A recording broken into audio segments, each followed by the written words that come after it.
Headlines प्रायोजक राम बंधू jaljeera.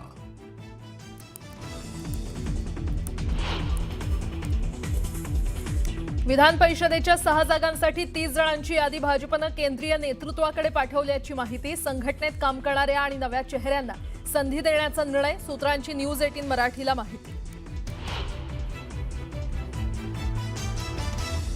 Rickshaw taxi चालकांना मराठी सक्तीवरून शिवसेनेच्या निरुपम यांचं मंत्री सरनाईकांना पत्र। भाषेवर कठोर निर्बंध लादू नका, निर्णयाचा पुनर्विचार करण्याची निरुपम यांची मागणी।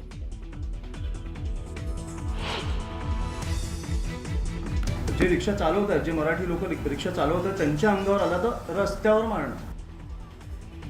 अमराठी रिक्षा चालक संपावर गेले तर काही फरक पडणार नाही। रिक्षा चालकांबाबत मराठीचा निर्णय योग्य आहे। अमित ठाकरेंचं विधान, तर मराठी लोकांच्या अंगावर आला तर रस्त्यावर मारण्याचा दिला इशारा। शिवाजी कोण होता पुस्तकाचं पुनर्प्रकाशन करणाऱ्या प्रकाशकाला शिवीगाळ। आमदार संजय गायकवाडांकडून घरात घुसून मारण्याची धमकी, पोलिसात तक्रार दाखल।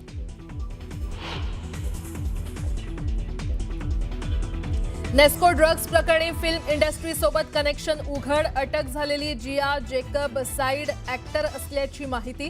जियाच्या बँक खात्यावर लाखोंचं ट्रान्झॅक्शन।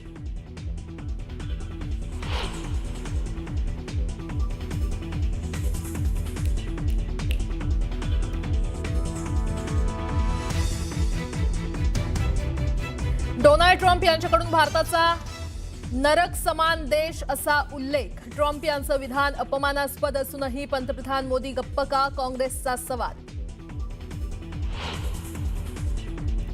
आणि बंगालमध्ये विधानसभेच्या पहिल्या टप्प्यातील 152 जागांसाठी विक्रमी 93% मतदान। स्वातंत्र्यानंतर पहिल्यांदाच इतक्या विक्रमी मतदानाची नोंद।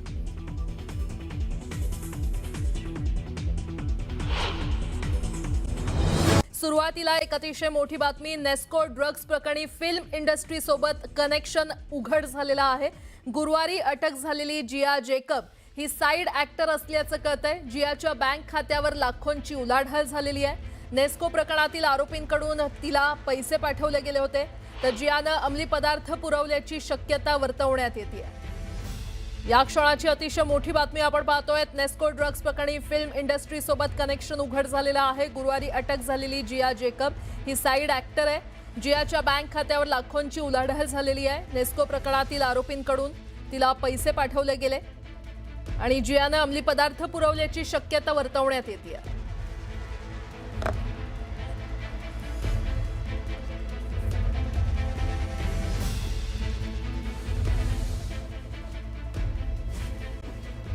मोठी बातमी। विधान परिषदेच्या जागांसाठी भाजपकडून यादी जाहीर करण्यात दिल्लीच्या नेतृत्वाला पाठवण्यात आलेली आहे, तर केंद्रीय नेतृत्वाला भाजपकडून 30 जणांची यादी पाठवलेली आहे। विधान परिषदेच्या निवडणुकीसाठी संघटनेत काम करणाऱ्या आणि नव्या चेहऱ्यांना संधी देणाऱ्या भाजपच्या कोर कमिटीच्या बैठकीत निर्णय झाला।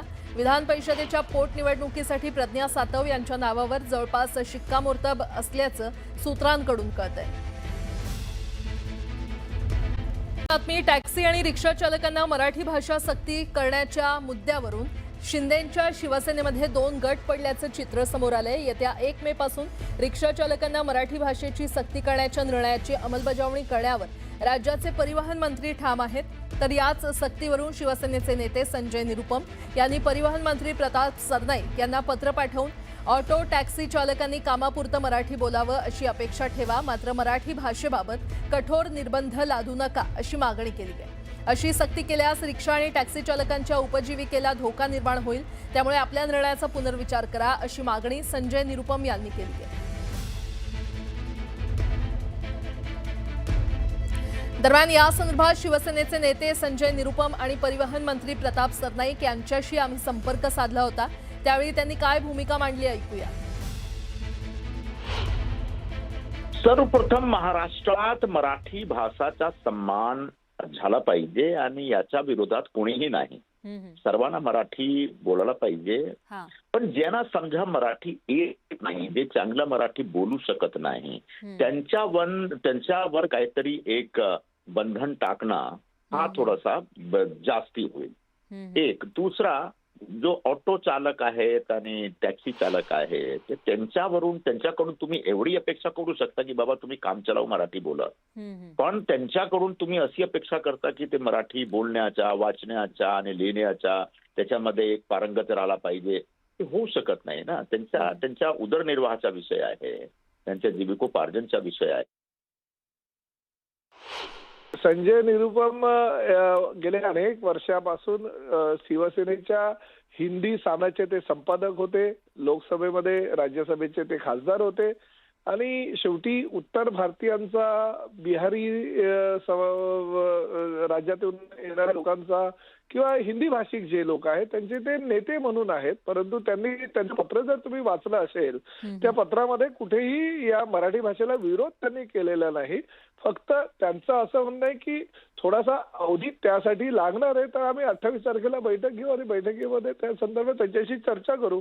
परंतु त्यांनी मराठीचा आदरच केलेला, त्यांच्या पत्रामध्ये उल्लेख आहे की मी मराठीचा आदर करतो आणि मराठीचा अभिमान बाळगणं हे मी माझं कर्तव्य समजतो.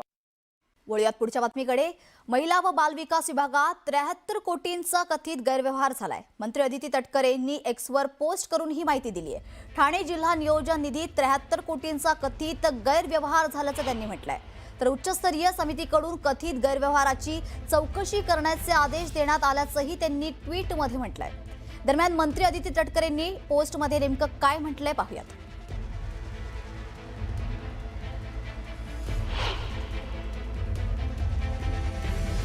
ठाण्यातील महिला व बालविकास विभागाअंतर्गत जिल्हा नियोजन निधी 73 कोटींच्या कथित गैरव्यवहाराची बाब समोर. महिला बालकांच्या कल्याणासाठी उपलब्ध असलेला निधी अशा पद्धतीनं गैरमार्गाने वापरला जाणे हे खपवून घेणार नाही.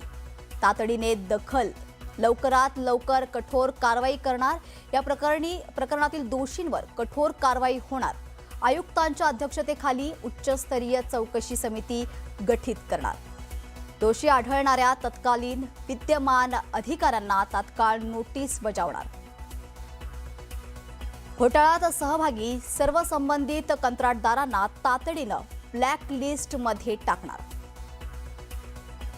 तर यापुढे जिल्हा नियोजन निधीतून कोणताही निधी वितरित करताना खबरदारी घेणार.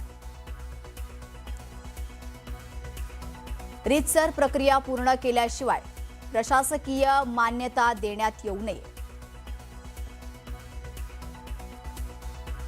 तर सर्व जिल्हाधिकाऱ्यांना स्पष्ट निर्देश,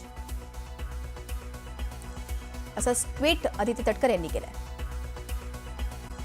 बातमी भंडाऱ्याच्या भंडारा पवनी महामार्गावरील अड्याळ गावाजवळ एका लग्नाचं वऱ्हाड घरी परतत असताना भीषण अपघात झाला. यात 5 जणांचा जागीच मृत्यू झालाय. भरधाव ट्रकनं वाहनाला जोरदार धडक दिल्यानं हा अपघात झालाय. अपघातात वाहनाचं मोठं नुकसान झालंय. अपघातातील अन्य 3 जण गंभीर जखमी असून त्यांच्यावर रुग्णालयामध्ये उपचार सुरू आहेत. घटनेची माहिती मिळताच पोलिसांनी घटनास्थळी धाव घेतली आणि फरार ट्रक चालकाचा आता शोध घेतला जातोय.